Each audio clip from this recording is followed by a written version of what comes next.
Und so zogen unsere zwei tapferen Recken hinaus in ferne Welten, um die finsteren Untiefen einer ungewissen Zukunft zu ergründen. Unzählige Gefahren lauern dabei auf sie nahezu an jeder Ecke. Ihren Ängsten müssen sie sich dabei ebenso stellen wie... Entschuldigung, dürfen wir mal? Danke, Sorry, gleich wieder weg. Danke, Wiedersehen. Wie auch immer. Ich wünsche euch, liebes Publikum, nun viel Spaß beim Lucky Lab. Lucky Lab. Die Suche.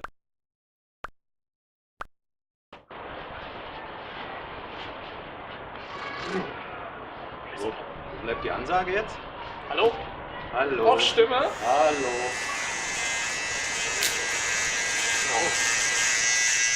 Entschuldigt bitte, edle Herrschaften. Mein Antlitz schien eurem jugendlichen Tatendrang nicht mehr angemessen. Ich beginne sogleich von euren fantastischen Abenteuern zu berichten.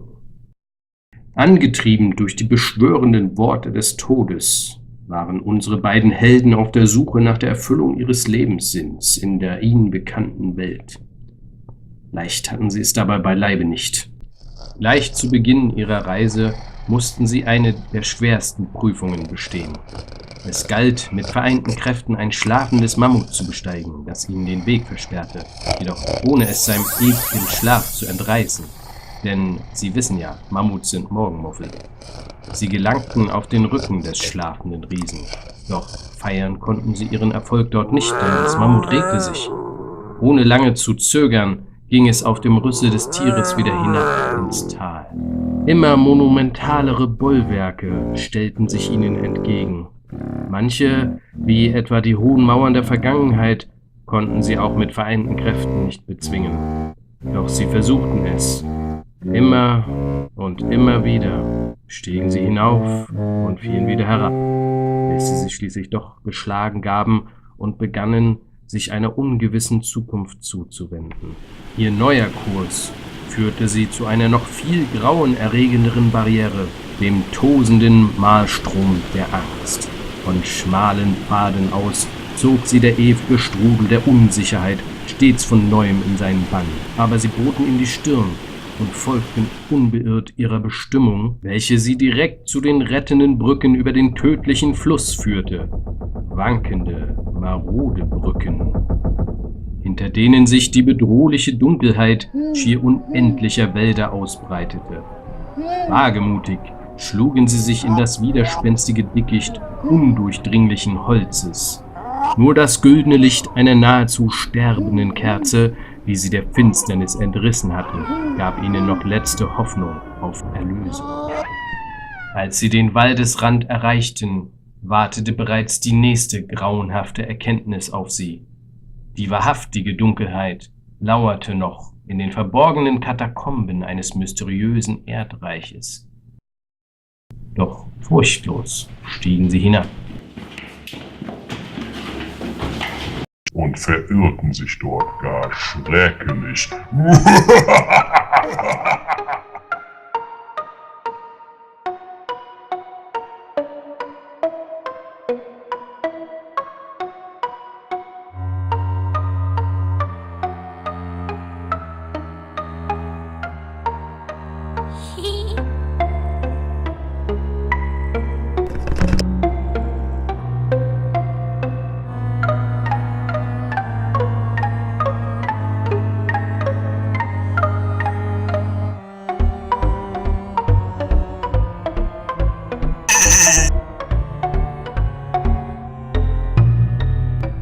Bis sie plötzlich Licht am Ende des Tunnels sahen, der rettende Ausgang.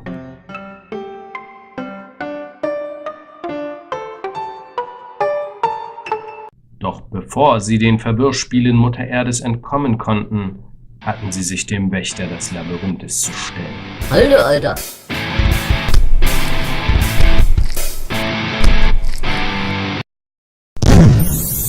Mit geschwollener Brust sonnten sie sich schließlich im wärmenden Erfolg bestandener Taten und fuhren die Ernte ein, die sie sich so hart erkämpft hatten. Doch der Erfolg war nur von kurzer Dauer und erschöpfte sich schneller, als ihnen lieb war. Der Winter hielt Einzug. Mittellos und frustriert standen sie wieder am Anfang, vor den verschlossenen Toren noch unvollendeter Schlösser und warteten. Qualvolle Stunden warteten sie im beißenden Wind klirrender Kälte auf ein Zeichen. Das Glück schien ihnen hier einfach nicht mehr hold zu sein. Daher wagten sie einen letzten verzweifelten Versuch. Sie bestiegen den höchsten der ihnen bekannten Berge. Die erste Treppe erklommen sie mit der Leichtigkeit eines Kindes, aber spätestens nach der dritten wurde es mühsam und kräftig. Aber sie stiegen weiter und weiter und weiter und weiter.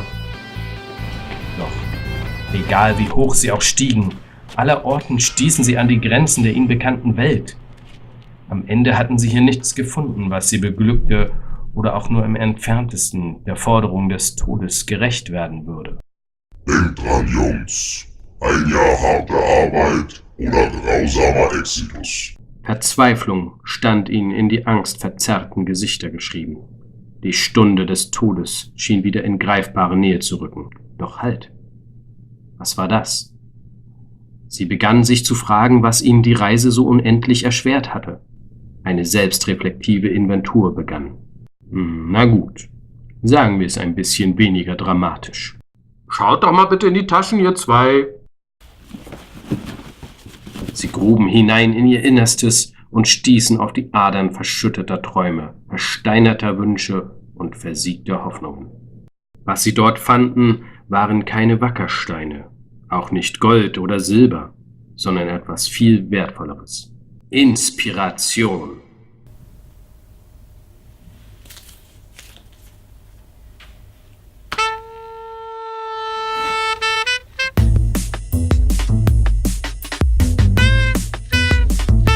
Oh yeah.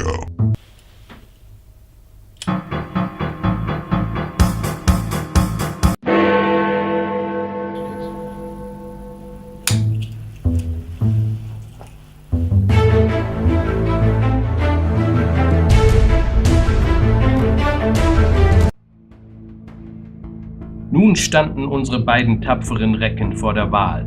Sollten sie sich unter Leitung von Being Detective B auf die spannende Suche nach den nebulösen Spuren längst verloren geglaubter Paralleluniversen begeben?